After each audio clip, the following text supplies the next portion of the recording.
Hi friends, this is Pam Tinker.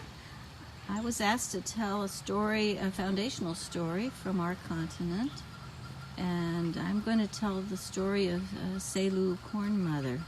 This is a garden at Frog Pond that was named after my mother, and she's the one that taught me about the abundance of the earth. I have spent the last, probably most of my life, telling the story of Selu Corn Mother in different ways. But Frog Pond is one of my main ways of telling the story. You'll see there's some corn, some loose corn growing all by itself here. We didn't plant it, it's just coming up.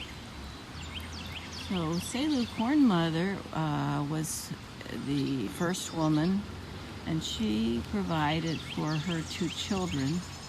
One was her own son, and one was a wild boy that was found. And they didn't always listen to the rules and regulations.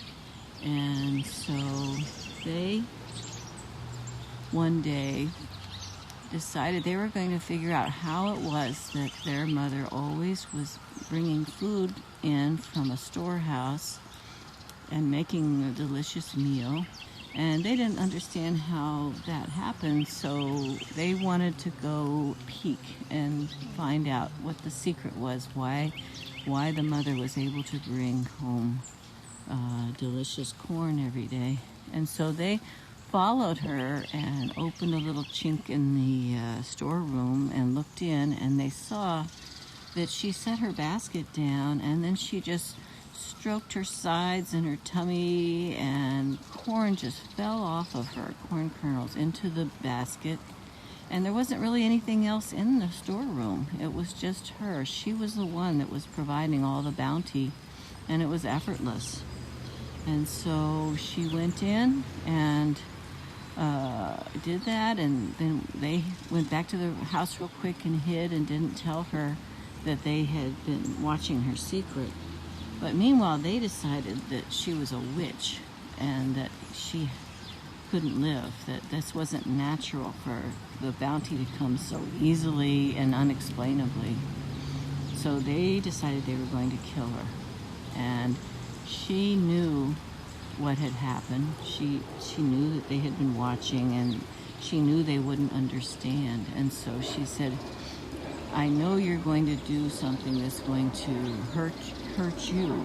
You will no longer have this abundance of food, and I'm going to tell you a story of how to stay alive after I'm gone. And so she taught them about how to clear space, and that after she died, they would take her body and drag it around 7 times on this land that they cleared.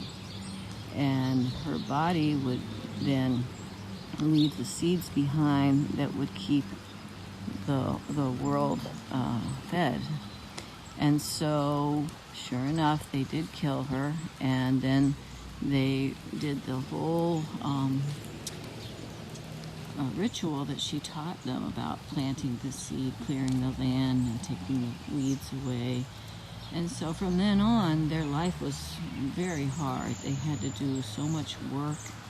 And the fact that they had disrespected her so much, bad things started to happen. They got mosquitoes and bed bugs and chiggers and diseases, and all sorts of things happened because things were no longer easily bountiful.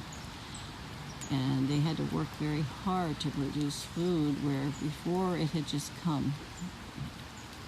So the story explains that if we take care of Mother Earth and we take care of our women and honor our women, that we will have a bountiful, plentiful life. And when we disrespect the earth, we're disrespecting women, and when we disrespect women, we're disrespecting the earth, and our lives will not be bountiful and healthy if we are disrespectful. So that kind of changes the whole way of looking at the world. The worldview is not about how much you can get and take and accumulate. The honoring in the Cherokee way and in most of the indigenous cultures is you're most honored by what you give away, like how you help your community, how you help your family, and what you do to care for the earth.